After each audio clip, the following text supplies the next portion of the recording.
VUHS learning. आज की इस वीडियो में हम CS604 ऑपरेटिंग सिस्टम प्रैक्टिकल का कोर्स है, इसमें हम जो है 1 to 16 और लैब्स जो हैं वो डिस्कस करेंगे। आपने वीडियो को फुल वॉच करना है। अगर चैनल को सब्सक्राइब नहीं किया तो आई विल रिक्वेस्ट चैनल को सब्सक्राइब करके और नोटिफिकेशन को ऑन कर लें। अब लैब नंबर 1 है आपकी, ठीक है। इसमें आपने बेसिकली आपने वर्चुअल बॉक्स और उबंटू को इंस्टॉल करना था। आप ये यहाँ पे लिंक गिवन है, यहाँ से आप वर्चुअल बॉक्स को इंस्टॉल कर सकते हो और यहाँ से उबंटू को इंस्टॉल कर सकते हो। इन दोनों के जो ट्यूटोरियल्स हैं वो यहाँ पे अवेलेबल हैं। ये वीडियोस वॉच करके आप इन दोनों के ट्यूटोरियल वॉच करके ये जो है आप इंस्टॉल कर सकते हो। अब नेक्स्ट है आपके पास लैब नंबर 2। इसमें गिवन था write a command to show your current working directory. Current working directory को शो करवाने के लिए हमारे पास जो है वो PWD का यूज़ होता है। अच्छा, इसमें जो मैं आपको लैब्स करवाऊँगी, हम इस पर स्किप भी करेंगे। लैब्स जो आपकी इम्पॉर्टेंट नहीं होंगी लैब्स, हम उनको स्किप कर देंगे, ठीक है। नेक्स्ट है आपके पास write command to change your current directory to desktop. Directory को डेस्कटॉप पर चेंज करने के लिए, करंट डायरेक्टरी जो है हम डेस्कटॉप पर चेंज करने के लिए हम CD को यूज़ करते हैं, ठीक है। CD stand for change directory, तो ये डेस्कटॉप पर जो है वो चेंज हो जाएगी। अब नेक्स्ट है हमने कमांड राइट करनी है, ठीक है। हमने डायरेक्टरी का जो है वो स्ट्रक्चर बनाना है, ठीक है। MKDIR का मतलब होता है मेक डायरेक्टरी, ठीक है। नेक्स्ट -P हमने पेरेंट डायरेक्टरी जो है वो क्रिएट की है CS604 के नेम से। अब नेक्स्ट जो है वो इसकी सब डायरेक्टरीज हैं, लाइक हमने पाथ डिक्लेयर किया है /files एंड /C files के नेम से, ठीक है। Write command. अब नेक्स्ट है हमारे पास write command to display the contents of new created directories, ठीक है। हमने न्यू क्रिएटेड डायरेक्टरी जो है उनकी लिस्ट को शो करवाना है। उसके लिए जो है हम LS की कमांड को यूज़ करते हैं, ठीक है। बेसिकली जो आपके डेस्कटॉप पे ऑल फाइल्स होंगी ना, उनकी लिस्ट को हम शो करवा देंगे LS की कमांड से। अब हमने एक कमांड राइट करनी है जो कि डायरेक्टरी को रिमूव करे, ठीक है। उसके लिए हम यूज़ करते हैं RMDIR, ठीक है। RM stand for remove, DIR directory है आपकी CS604 जो है वो आपकी रिमूव हो जाएगी। नेक्स्ट है आपके पास कंपाइलिंग और रनिंग आपने करना था, ठीक है। अब बेसिकली हमने एक प्रोग्राम यहाँ पे राइट किया, उसको हमने सेव किया .c की एक्सटेंशन से, ठीक है। अब हमने नोटपैड में एक सबसे पहले हमने प्रोग्राम लिखना है, उसको .c की एक्सटेंशन से जो है वो हमने सेव करना है और उसको ना हमने लिनक्स इन्वायरमेंट में रन करना था। बेसिकली ये जो आपकी 2 लाइन्स का कोड है ना, ये आपने अच्छे से याद करना है, ठीक है। JCC हमारा कंपाइलर है। MCQs में पूछते हैं कौन सा कंपाइलर हम यूज़ करते हैं, तो हमने बताना है कि JCC हम कंपाइलर जो है वो यूज़ करते हैं। myinfo.c -o उसकी आउटपुट क्रिएट करेगा myinfo के नेम से, ठीक है। और नेक्स्ट जो है हमारे पास /myinfo। जब हम ये 2 लाइन्स का कोड लिखेंगे तो हमारे पास जो प्रोग्राम हमने राइट किया होगा उसकी आउटपुट जो है वो हमारे पास डिस्प्ले हो जाएगी। Lab number 3 and lab number 4 इनके कोड्स नहीं गिवन, ठीक है, हम लिहाजा इसको स्किप करते हैं। नेक्स्ट है आपके पास लैब नंबर 5 FCFS। अच्छा, ये जो लैब है ना, ये आपकी बहुत ज़्यादा इंपॉर्टेंट है और इसको मैंने डीपली एक्सप्लेन किया है। प्लेलिस्ट का लिंक जो है वो मैं डिस्क्रिप्शन में प्रोवाइड कर दूँगी। अगर वो वीडियो वॉच नहीं की तो लाजमी तौर पर जो है लैब नंबर 5 की वीडियो जो है वो सेपरेट से एक्सप्लेन है, उसको वॉच कर लें। अब नेक्स्ट हम डिस्कस करते हैं, हमारी है लैब नंबर 6। यहाँ पे हमने राउंड रॉबिन जो है वो टेक्निक का यूज़ करना था, ठीक है। इसमें हमारे पास टाइम स्लाइस जो है वो गिवन होता है। अब हमने प्रोसेसेस हमारे पास कुछ प्रोसेसेस गिवन है और उनका ब्रस्ट टाइम गिवन है। हमने उनका कैलकुलेट करना था वेटिंग टाइम और टर्न अराउंड टाइम, ठीक है। हमने इसके अलावा एवरेज वेटिंग टाइम और एवरेज टर्न अराउंड टाइम जो है वो भी फाइंड करना था और उनकी वैल्यूज़ को हमने स्क्रीन के ऊपर डिस्प्ले करवाना था, ठीक है। ये हमारे पास बेसिकली प्रोसेसेस गिवन है। इनके ब्रस्ट टाइम लाइक CPU में ये कितनी कंजप्शन लेते हैं, ठीक है। और टाइम स्लाइड्स जो है वो हमें 5 यूनिट्स ऑफ टाइम हमें गिवन है, ठीक है। ये भी आई थिंक मैंने एक्सप्लेन की हुई है लैब, तो डिस्क्रिप्शन में जो है वो मैं लिंक प्रोवाइड कर दूँगी प्लेलिस्ट का, तो लैब नंबर 6 भी आप वॉच कर लें, ठीक है। अब नेक्स्ट है हमारे पास लैब नंबर 7, ठीक ठीक है। इसमें producer consumer problem process synchronisation है, ठीक है।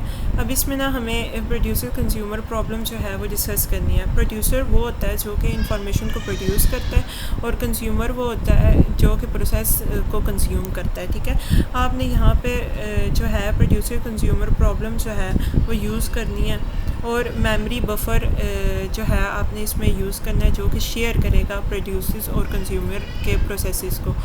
प्रोड्यूसर जो है वो प्रोड्यूस करेगा जबकि कंज्यूमर जो है उस प्रोडक्ट को जो है वो कंज्यूम करेगा, ठीक है। दोनों जो है हमारे पास सिंक्रोनाइज्ड होने चाहिए।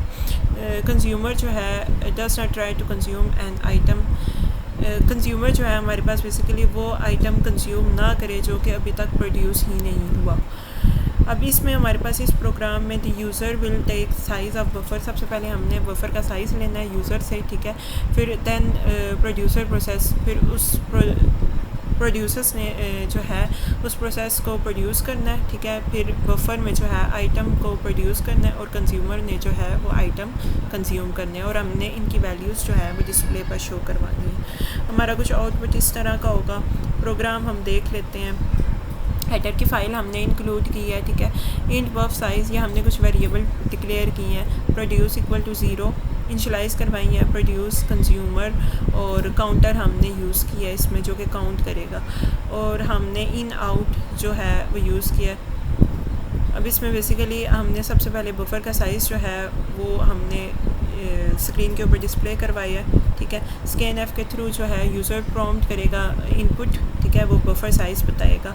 यूज़र से इनपुट लेने के लिए हम स्कैन एफ का फंक्शन जो है वो यूज़ करते हैं। नेक्स्ट इंट बफर है हमारे पास और बफर का साइज़। फिर हमारे पास एक वेरिएबल डिक्लेयर होगा चॉइस के नेम से। अब ये जो 3 लाइंस का कोड है ना आपके पास, ये हमारे पास basically inter P to produce an item, ठीक है। Print F printer C to, ये जो है बेसिकली स्क्रीन पर डिस्प्ले करने के लिए हम प्रिंट एफ की कमांड यूज़ करते हैं। बेसिकली ये तीनों लाइंस जो हैं वो हमारे पास डिस्प्ले हो जाएंगी स्क्रीन के ऊपर, ठीक है। हमारे पास इस तरह से शो होगा enter P to produce an item in buffer, enter C to consume an item in buffer, enter Q to quit. Means के इसमें अगर हम पी को प्रेस करेंगे, ठीक है, इंटर करेंगे तो आइटम क्या होगा, प्रोड्यूस होगा। अगर हम सी को प्रेस करेंगे तो आइटम कंज्यूम होगा। अगर क्यू को प्रेस करेंगे तो हमारे पास क्विट कर जाएगा, मतलब कि प्रोग्राम जो है हमारे पास क्विट कर जाएगा। नेक्स्ट हमारे पास डू का फंक्शन है। फिर उसके बाद हमने स्कैन एफ लगाया यूज़र से इनपुट लेने के लिए। फिर हमने स्विच स्टेटमेंट का यूज़ किया।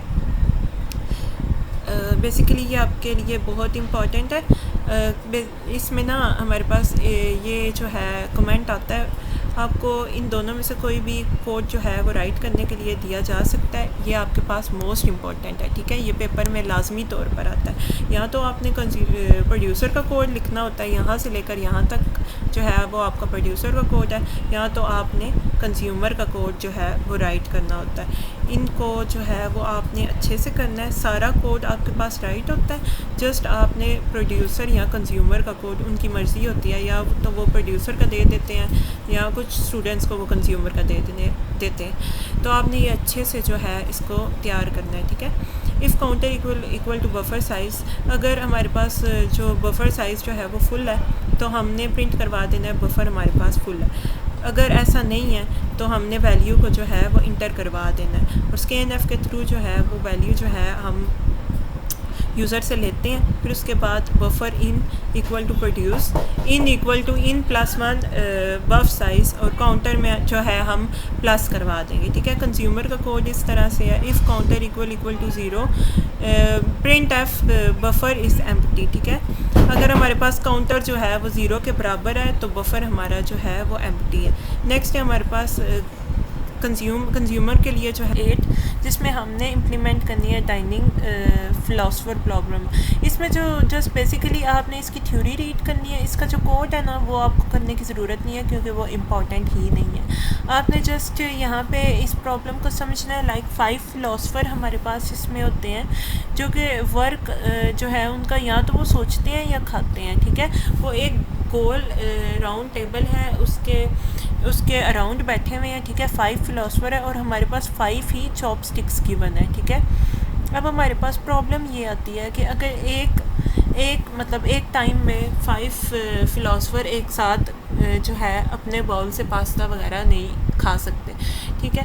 अब इसमें ऐसे होगा कि अगर जो है फ़िलासफ़र खाना स्टार्ट करते हैं पास्ता, ठीक है, कुछ फ़िलासफ़र जो है वो रह जाएंगे, लाइक एक टाइम में सारे फ़िलासफ़र खाना नहीं खा पाएंगे, ठीक है। और इसमें हमारे पास डेड लॉक की कंडीशन जो है वो आती है। तो इस डेड लॉक से बचने के लिए हम जो है ये आप ये पैराग्राफ रीड करो, आपको समझ आ जाएगी कि लाइक हमने किस तरह से इस प्रॉब्लम को सॉल्व करना है। सो लैब नंबर 8 में जस्ट आपने थ्योरी मटेरियल करना है, इसका कोड जो है वो इम्पॉर्टेंट नहीं है, वो हम स्किप करेंगे। अब नेक्स्ट है लैब नंबर 9। इसमें आपने बैंकर एल्गोरिथम को आपने अच्छे से अंडरस्टैंड करना है, और ये जो आपके पास थ्योरी राइट है ना प्रोग्राम से पहले, ये 2 पैराग्राफ की, ये आपने अच्छे से ना इसको रीड कर लेना है। ये एमसीक्यूज़ रिलेटेड जो है वो पूछा जाता है, ठीक है। अब सेफ स्टेट इसमें देख ले कौन सी होती है, और इसके अलावा हमारे पास ये यहाँ से लेकर यहाँ तक जो मैंने हाईलाइट चीज़ें की हुई हैं ना सेकंड पैराग्राफ, इसमें से एमसीक्यूज़ बेसिकली आपके बन के आते हैं। जैसे आपके पास ये है नीट I J equal to K, ये एमसीक्यूज़ में पूछा जाता है। एलोकेशन हम किस तरह से करते हैं ये, और इसके अलावा अवेलेबल, ठीक है, ये, और अवेलेबल आई इक्वल टू के instance of are I R available, ये आपने कंसेप्ट सारा समझना है, ठीक है। इसके रिलेटेड एमसीक्यूज़ आपके पूछे जाते हैं। अब नेक्स्ट है, इसका भी जो है आपके पास कोड है वो आप स्किप कर सकते हो। नेक्स्ट आती है आपके पास लैब नंबर 10। ये आपके पास मोस्ट इम्पोर्टेंट लैब है, इसको हम समझते हैं और इसको हम अच्छे से करते हैं, ठीक है। हमने एक सी लैंग्वेज प्रोग्राम लिखना है जो कि हमारे पास लॉजिकल एड्रेस को हमारे पास फिज़िकल एड्रेस में जो है वो चेंज करे, मींस के इसकी ट्रांसलेशन करे। और जो हमारे पास एड्रेस सीपीयू जनरेट करता है हम उसको लॉजिकल बोलते हैं। ये भी हमारे एमसीक्यूज़ में पूछा जाता है, जो कि सीपीयू जो हमारा एड्रेस जनरेट करता है वो हमारे पास कौन सा एड्रेस होता है, logical. whereas scene address by the memory unit, the one loaded into memory address is commonly referred as physical address। अच्छा, आपके पास ये लाइन जो है ना वो राइट होगी, one loaded into memory address, जो कि मेमोरी एड्रेस में जो है हम लोड करते हैं उसको हम बोलते हैं फ़िज़िकल एड्रेस, ठीक है। अब बेसिकली आपने लॉजिकल एड्रेस और फिज़िकल एड्रेस का आपने याद रखना है कि ये क्या होते हैं, इसके रिलेटेड जो है एमसीक्यूज़ पूछे जाते हैं, ठीक है। Logical refer to an instruction data in the process space where as the physical address remains. Physical address जो है वो आपका मेन मेमोरी को रेफ़र करता है, मींस के उसमें जो डेटा होता है वो उसको जो है वो शो करवाता है, जबकि आपके पास लॉजिकल एड्रेस जो है वो इंस्ट्रक्शन और डेटा को प्रोसेस स्पेस में जो है वो शो करवाता है। नेक्स्ट है इसका आपके पास कोड गिवन है, ये आपकी हेडर फाइल्स हैं, ये स्टैंडर्ड इनपुट आउटपुट और स्टैंडर्ड लाइब्रेरी फ़ाइल जो है हेडर फाइल हमने ऐड की है। अब इसके बाद हमने जो है वेरिएबल डिक्लेयर की है इंट सेगमेंट के नाम से, और OFF ऑफ सेगमेंट है हमारे पास, LOG ADD हमारे पास लॉजिकल एड्रेस है, और ये PHY ADD हमारे पास फिज़िकल एड्रेस है।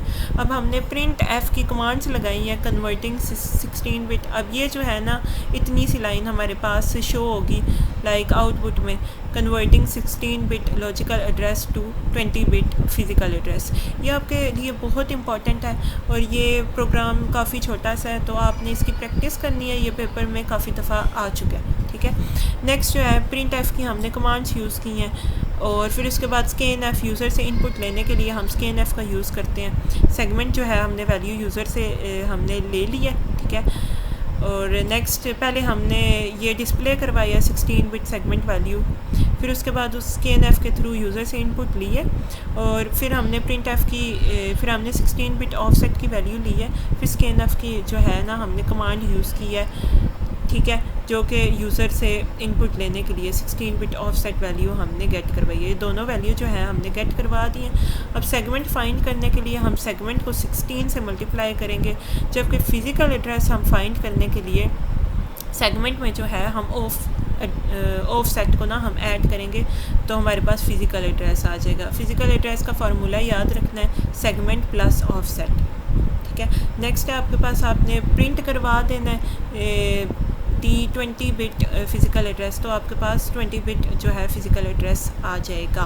बेसिकली आपने इन दोनों को ऐड करोगे, सेगमेंट और ऑफसेट। पहले यूज़र से सेगमेंट और ऑफसेट आपने जो है वो इंटर करवा लिया उनकी वैल्यूज़ को, फिर उन दोनों को ऐड किया तो आपके पास फ़िज़िकल एड्रेस आ गया। फिर आपने फ़िज़िकल एड्रेस को प्रिंट एफ के कमांड के थ्रू आपने डिस्प्ले करवा दिया और सिस्टम को पॉज कर दिया। सो that's the lab number 10। Next जो है हम लैब नंबर 11 को देखते हैं। यस, ये भी आपके पास काफ़ी ज़्यादा इम्पॉर्टेंट है और ये MCQs में इसके रिलेटेड काफ़ी ज़्यादा MCQs होते हैं, इंक्लूड होते हैं। आपने इसमें सी प्रोग्राम लिखना है जो कि पेजिंग पैरामीटर को जो है वो कैलकुलेट करे। ठीक है, पेजिंग आपके पास होती है, मेमोरी मैनेजमेंट होती है, स्कीम होती है जो कि आपको जो है फ़िज़िकल एड्रेस जो है आपके पास नॉन कॉन्टिग्यूस होता है और ये जो है अवॉइड करता है considering problem of fitting the various sized memory chunks into back storing from which most of the previous management schemes are suffered। ठीक है, ये आपने थ्योरी जो है इसको अच्छे से रीड कर लेना, MCQs रिलेटेड पूछा जाता है। अब नेक्स्ट है आपके पास आउटपुट आपके पास कुछ इस तरह से आती है। लॉजिकल एड्रेस जो है वो आपने एंटर किया है, फिर पेजेस आपने एंटर करने हैं, फिर उसके बाद आपने टोटल मेमोरी जो है वो एंटर की है, फिर आपने फ्रेम्स का बताया, फिर उसके बाद आपके पास आ जाएगा बिट्स जो नीडेड होंगे, फिर पेजेस, ठीक है, फ्रेम्स, और आपके पास डी है ऑफसेट, और लॉजिकल एड्रेस है 15 और फिज़िकल एड्रेस है आपके पास 16। ठीक है, ये आपका बेसिकली आउटपुट कुछ इस तरह से जो है इसके अकॉर्डिंग जो है इसका आउटपुट इस तरह से शो होगा। अब ये हमने फाइंड किस तरह से किए हैं, FTP, ये आपको नीचे पता चलेगा जब हम इस पूरे कोड को समझेंगे। ठीक है, सबसे पहले हमने स्टैंडर्ड लाइब्रेरी ऐड की है, फिर हमने इनपुट आउटपुट की लाइब्रेरी ऐड की है, फिर हमने मैथ्स के फंक्शंस को यूज़ करने के लिए मैथ की हेडर फाइल जो है वो हमने ऐड की है, फिर हमने कुछ वेरिएबल्स को डिक्लेयर किया है। ठीक है, पेजेस, और हमारे पास MEM क्या था हमारे पास,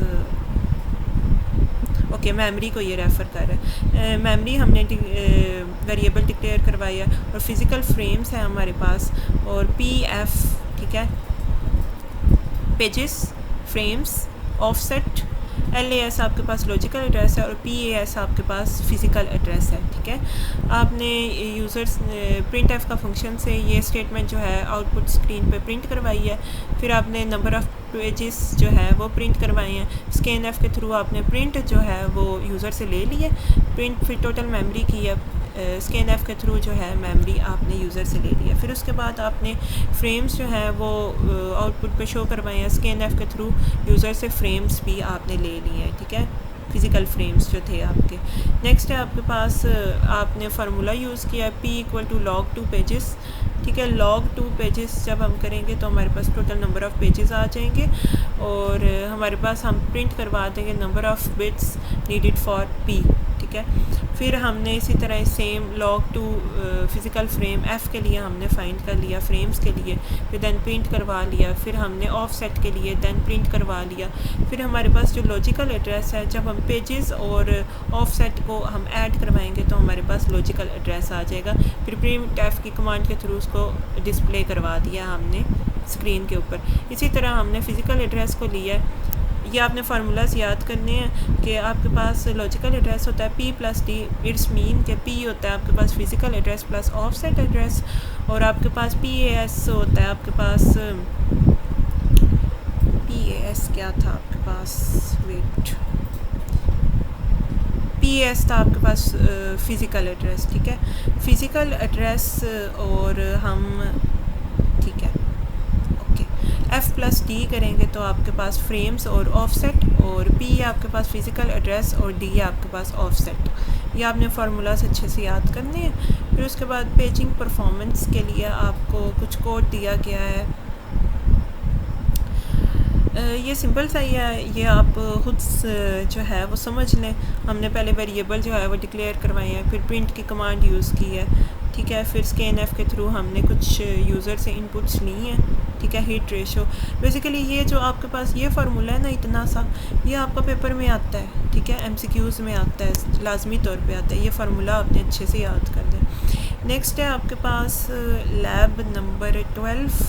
ठीक है। ये आपने MCQs रिलेटेड याद रखना है। डिमांड पेजिंग उसकी सिग्निफिकेंट परफॉर्मेंस होती है कंप्यूटर सिस्टम में, और कितने रेंजेस वो प्रोवाइड करता है। 10 to 200 नैनो सेकेंड्स जो है वो इसमें रेंज इन्वॉल्व होती है, ठीक है।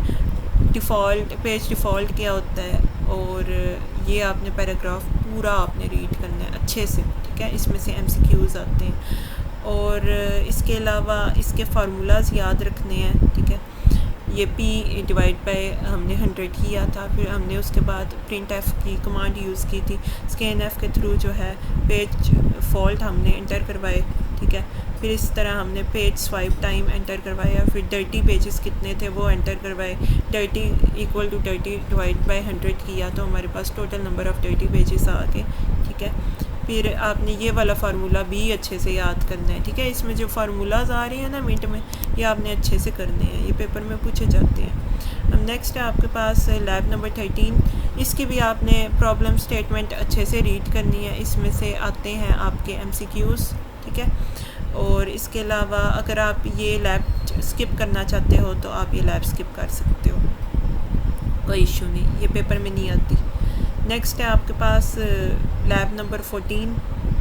हाँ जी, ये जो आपके पास लैब है ना, ये मोस्ट इम्पॉर्टेंट है, ठीक है। आपने 2 डायमेंशनल जो है वो एरे डिक्लेयर करवानी है, ठीक है। और कॉलम जो है वो आपने डिक्लेयर करवानी है, और उनके जो लूप्स हैं वो आपने परफॉर्म करवाने हैं। डिमांड पेजिंग जो है हमारे पास यूज़र प्रोग्राम के ट्रांसपेरेंट होती है, यूज़र प्रोग्राम के जैसी ही होती है। अब आपने ये प्रोग्राम जो है ना वो अपनी फिंगर टिप्स पे आपने इसको याद कर लेना है, ठीक है। ये आपके लिए बहुत इम्पॉर्टेंट है, और ये फुल प्रोग्राम जो है राइट करने के लिए आता है। या तो ये फुल प्रोग्राम आ जाता है, या जस्ट आपको केस 1 और केस 2 में से कोई भी केस दे देते हैं राइट करने के लिए। अब देखें ये सेम है सारे, ठीक है। इंट A आपने लिया है, और 1024 आपने एरे को basically column major order wise array को आपने पेज फॉल्ट एरे को आपने डिक्लेयर करवाया। फिर उसके बाद ये लूप जो है पहले J के लिए हमने यूज़ किया है। 1024 आपके पास जो है वो गिवन थी इसकी मेमोरी, ठीक है। फिर उसके बाद आपने J लूप 1024 के साथ कंपेयर होगा तो J लूप में हम एडिंग कर देंगे। फिर उसके बाद I loop with in A loop, ठीक है, हम इसमें यूज़ कर रहे हैं। बेसिकली नेस्टेड लूप है हमारे पास, क्योंकि लूप में लूप जो है वो हम यूज़ कर रहे हैं। फिर हमने एक J का आउटर पे हमारे पास J का लूप जो है वो रन हुआ है, इनर में हम I का लूप जो है वो रन करवा रहे हैं। फिर इन दोनों को आपस में मल्टीप्लाई करेंगे और इंशलाइज कर देंगे उसको 0 से, ठीक है। फिर हम कह देंगे मैट्रिक इंशलाइजेशन इन कॉलम मेजर, ठीक है। यह हमने कॉलम वाइज जो है पेज फॉल्ट को हमने फाइंड किया। अब नेक्स्ट जो है हम रो वाइज फाइंड करेंगे। अब रो वाइज हमारे पास पहले हमारे पास J ऊपर था, ठीक है, आपने याद रखना है ये बात। जब हम कॉलम वाइज करेंगे तो J हमारा ऊपर होगा, जब हम जो है रो वाइज करेंगे तो हमारा I जो है वो ऊपर होगा, ठीक है। फिर हमारा J आएगा। फिर हम इन दोनों को हम मल्टीप्लाई करवाएंगे तो हमारे पास 0 के बराबर हम इंशलाइज करवा देंगे। फिर उसको प्रिंट करवा लेना है रो मेजर ऑर्डर वाइज जो हमारे फॉल्ट है 1024 हमारे पास total number of page faults हैं। तो हमारे पास फिर प्रिंट एफ हो गया, फिर सिस्टम को पॉज कर दिया। नेक्स्ट है आपके पास लैब नंबर 15। ये भी काफ़ी ज़्यादा इंपॉर्टेंट है। ये बेसिकली जो आपकी लास्ट की लैब्स है ना, ये शॉर्ट है ना काफ़ी, तो ये पेपर में आ जाती हैं। फुल जो आपके पास है ना कोड राइट करने के लिए आ जाता है, ठीक है। अब इसका ये जो है इतनी सी आपने प्रॉब्लम स्टेटमेंट को अच्छे से रीड करना है, ठीक है। इसमें से जो है वो आते हैं आपके MCQs। अगर ब्लॉक फ्री है तो बिट हमारे पास 1 होगा, अगर एलोकेटेड है तो बिट हमारे पास 0 होगा। ये आपने बात याद रखनी है इसमें। और इसका जो है हमारे पास प्रोग्राम जो है, सबसे पहले हमने हेडर फाइल्स को इंक्लूड कर लिया, फिर हमने वेरिएबल डिक्लेयर करवाए हैं। डबल ऐसी हमारे पास डेटा टाइप होती है जिसमें हम जो है लॉन्ग जो है वैल्यूज़ को ऐड करवाते हैं और वो फ्लोटिंग होती है, ठीक है। उसमें डेसिमल पॉइंट इंक्लूड होता है और वो बहुत ज़्यादा जो है ना उसमें मेमोरी इन्वॉल्व होती है। ब्लॉक साइज़ लेंगे, टिक साइज़ लेंगे और ओवरहेड लेंगे, ठीक है। फिर हम प्रिंट एफ की कमांड को यूज़ करेंगे।